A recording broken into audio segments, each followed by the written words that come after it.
Good morning, or good afternoon, depending on where you're calling from, or looking or watching from, I should say. It is 11:30 Eastern Time, and that means it is time for another episode of First Chapter Fun. My name is Hannah Mary McKinnon. I'm an author, and from March 17th until early May and beyond, I am reading the first chapter of a new book every day, right here on Facebook, on my author Facebook page at Hannah Mary McKinnon, and on Instagram Live at Hannah Mary McKinnon also. So today I'm very excited to be reading from Christina McDonald's new book, which is out now. And she should be joining us any moment. So for those of you who haven't seen this before, I always, good morning Hank, good morning Sanika, good morning Katie, lots and lots of people joining, this is wonderful. So, and Jennifer and Amanda. So this is how it works. I will read I will introduce you to Christina, who has just joined up on Facebook. Good morning Christina, lovely to see you.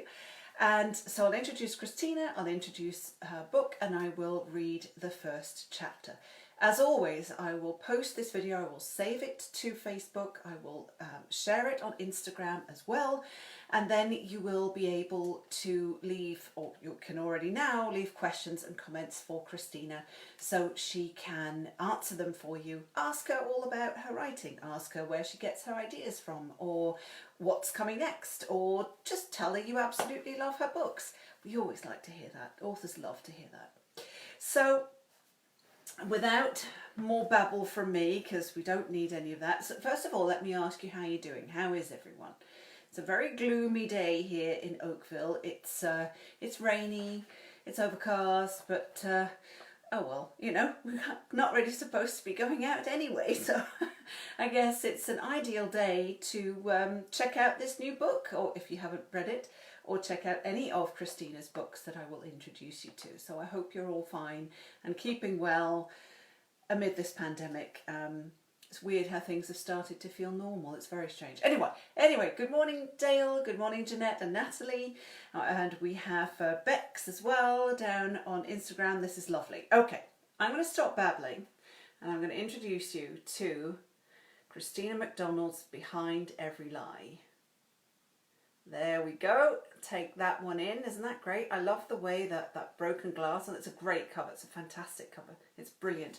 And Christina is actually watching us from London, the original London in England, not the London, Ontario. So I always have to clarify that with people when they ask if I'm from London. I say, first of all, no, but there's one in Ontario not too far away. I'm babbling again. I must stop doing that. All right. Let me introduce you to Christina. So Christina McDonald is a USA Today best-selling author. The NIGHT Olivia Fell, brackets, also a brilliant book, go check that one out as well, from Simon Schuster and Galway Books, has been optioned for television by a major Hollywood studio. And her second book, Behind Every Lie, which I will be reading to you from, is available now. Originally from Seattle, she has an MA in journalism from the National University of Ireland, Galway, and now lives in London, England, with her husband, 2 sons and their dog, Tango. She's currently working on her next novel. Yes, Christina, get on with it and write another one so we can read your fabulous novel. So, here we are again, the cover if you've just joined. This is the book I'm reading from today. Good morning, Judy Rose. Good morning, Ali and Christy as well. Wonderful. So this is Behind Every Lie. So I will read you the blurb. If you can't remember it, how do you prove you didn't do it? Eva Hansen wakes in the hospital after being struck by lightning and discovers her mother, Kat, has been murdered. Eva was found unconscious down the street, but she can't remember what happened. And then she learns the police are suspicious of her. Determined to clear her name, Eva heads from Seattle to London, Kat's former home, for answers. But as she unravels her mother's carefully held secrets, Eva soon realises that someone doesn't want her to know the truth. And with violent memories beginning to emerge, Eva doesn't know who to trust, least of all herself. Told in alternating perspectives from Eva's search for answers and Kat's mysterious past, Christina McDonald has crafted another complex, emotionally intense, that was from Publishers Weekly, domestic thriller. Behind Every Lie explores the complicated nature of mother-daughter relationships, family trauma, and the danger behind long-held secrets. So, that sounds like a cracking read, doesn't it? Because it is. And here's Behind Every Lie. There we go. And I will now read you the first chapter, as always, with the approval of Christina, the authors. The authors always give my readings their thumbs up. Well, beforehand anyway, hopefully after too. And also the publishers, they also agreed to me doing this. So a big, huge thanks to Gallery Books for agreeing to letting me feature this book. So this is Behind Every Lie by Christina McDonald. Prologue. What have I done? The thought charged at me, stark and unrelenting. Blood was everywhere. Under my fingernails, in my mouth, in my hair. It streaked my shirt and soaked into the knees of my jeans. It blackened and congealed, filling the air with its metallic breath. The sickly sweet scent lodged in my nose, clinging to the back of my throat. My mother was slumped on the floor in the living room, mouth gaping, brown eyes staring at nothing. A dark pool of blood seeped like molasses from a gaping wound at the base of her neck. The urgent beat of her pulse had faded from a quiet, imperceptible rhythm to an unrelenting nothingness. Both my hands were clamped around her throat. An emotion thudded so viciously in my chest it was painful, like searing. "Mum!" I tried to scream, but only a choked sob came out. Hail clattered against the window panes, wrenching my gaze from Mum's body. The wind thrashed against the house like the sound of an animal howling. The living room lights flickered and darkened. A flash of lightning illuminated a bulky shadow on the other side of the room. Fear, salty on my tongue, shot through me, an electric pulse zipping along every nerve ending. Suddenly, I was outside, the night sky pressing on my skin. The burning scent of ozone scorched the fine hairs of my nostrils, mingling with the pungent scent of wet earth. Black and purple clouds roiled in the sky above. Thunder rumbled ominously. The air crackled with electricity, static lifting the fine hairs across my bare arms. Rain skidded into my scalp, licking at my face. Tears mingled with the rain on my cheeks. Air hissed in and out of my lungs as I ran, my tennis shoes eating up the blocks. I was crying so hard I could barely breathe. I skirted the perimeter of the elementary school and pounded toward the park, passing cars parked neatly along the curb. In the distance, a metal statue, the Seattle skyline just beyond. A massive boom, an explosion as I drew level with the statue, my heart pounding so loud I could hear nothing else. Then only light was all around me, inside me, crashing against my retinas, hissing along my nerves, an explosion inside my organs. I fell to the ground, spasming, crippled with pain. Fire engulfed me from the inside, every nerve ending flayed open. A blistering fizz roiled through me. I was no longer in control of my brain or body. They had cracked into a million pieces. And then there was nothing. Blackness swallowed me whole. Chapter 1. Eva. Liam parallel parked on Langley's main street like it was the easiest thing in the world. 3 movements. Stop, reverse, straighten, done. I'd never mastered the skill. In the distance, a chilly morning wind whipped off the waters of Saratoga Passage, kicking the waves into frothy tips. The snow-capped Cascade Mountains rose in the distance, Scarlet and gold leaves licked the coastline along Whidbey Island. There were no rain clouds yet today. The promise of a crisp fall day held out like a gift. "My hero," I teased.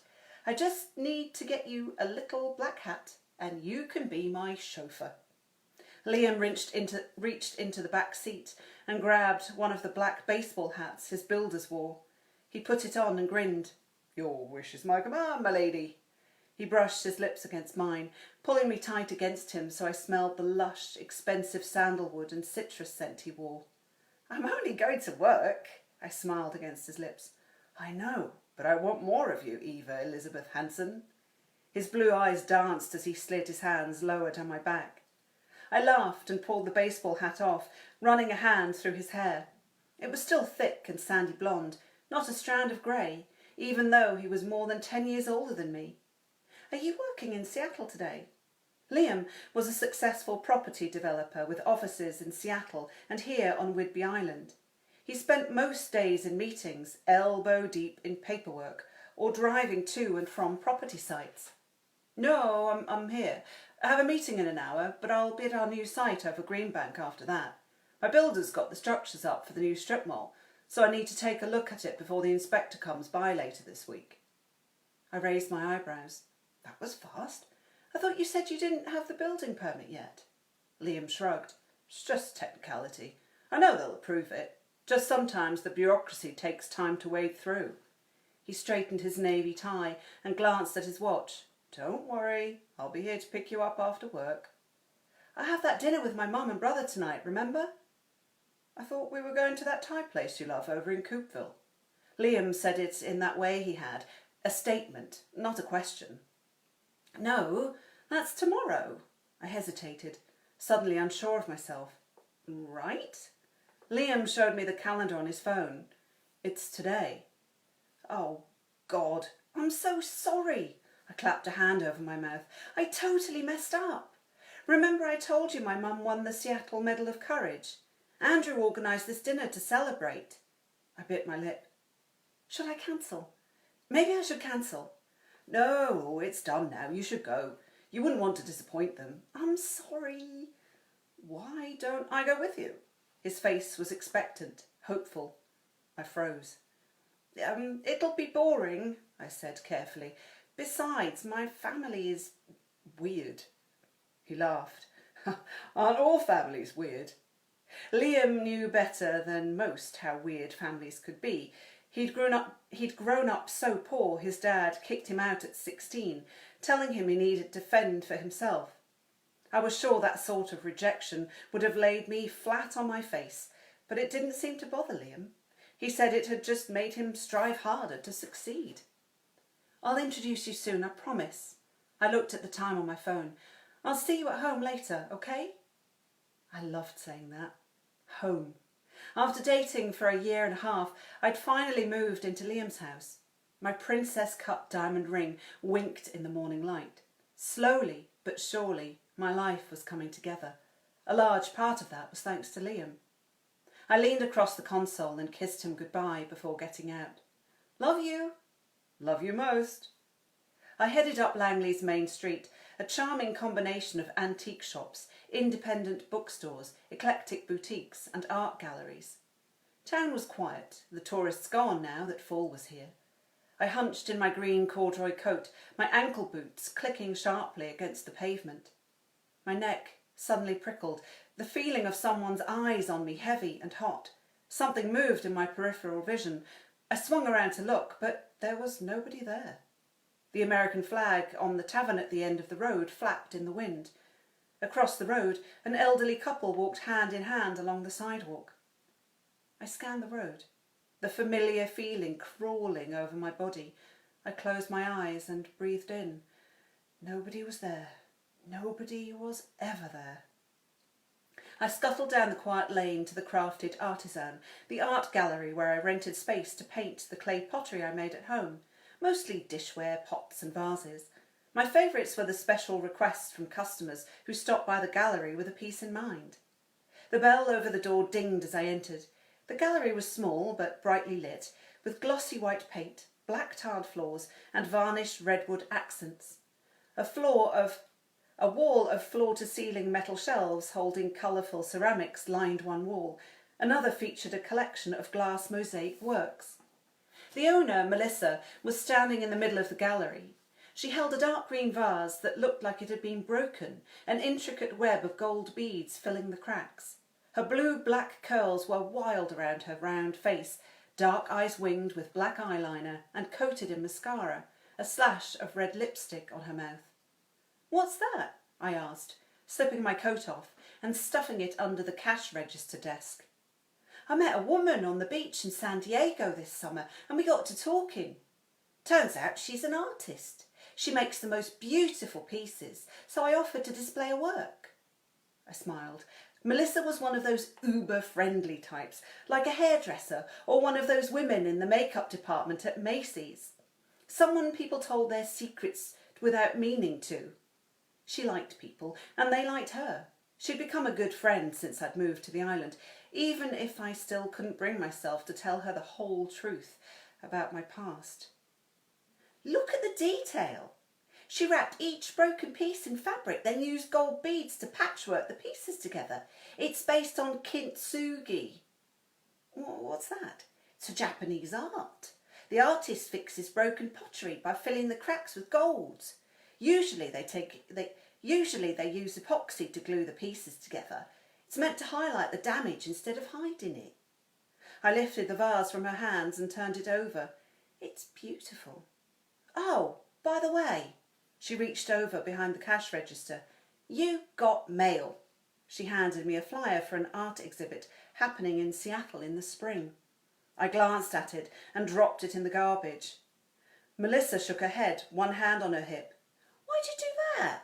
You could totally get your work shown there." "Melissa, these are trained artists. They've been doing it their whole lives. I only bought my kiln and wheel a few years ago. My little homemade pottery can't compete." "What is it going to take for you to just trust in yourself a little?" She plucked the flyer from the trash and thrust it at me, so I had no choice but to take it. But I knew the truth. I couldn't trust myself at all. That was Behind Every Lie, the prologue and the first chapter, not the whole thing. You have to read that for yourself. But it was the prologue and the first chapter of Behind Every Lie by Christina McDonald. There, let me get that. There you go. See, Christina McDonald.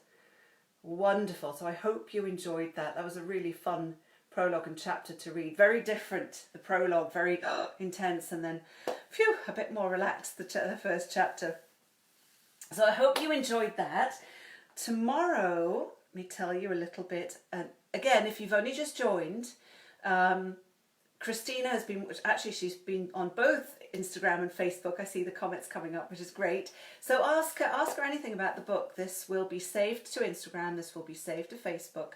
So please just, drop her a line, drop her a note, ask her about her books or about her writing life or life in London, England, or whatever it is. I hope you can engage with her a little, because I know she's watching and I know she'll be happy to answer your questions. So tomorrow's book is called Skin of Tattoos, also by a Christina, but a Christina Hogue. So this is tomorrow's book, which will be at 11:30 a.m. Eastern Time. And Christina just said, "Thank you, Hannah. Your reading is amazing." Well, thank you. Thank you for letting me do this for you. So tomorrow, first chapter fun, again at 11:30 Eastern Time, right here on Facebook Live and down here on Instagram Live. And I hope that I will see you. Until then, as always, please stay safe, stay kind, and I'll see you tomorrow. Thank you for watching.